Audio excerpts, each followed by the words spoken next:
uit eigen werk. En ik heb daar al vrij veel over proberen te schrijven, het is alleen nog wat chaotisch georganiseerd.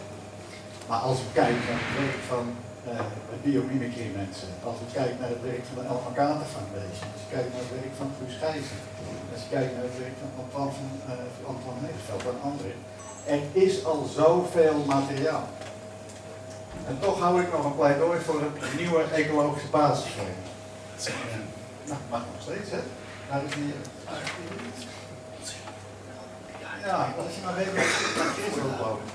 Chris, ik vind het zo leuk dat je er bent, Chris. Ik heb hem 2 jaar niet gezien, 3 jaar. Er zit al een tijdje omgehangen.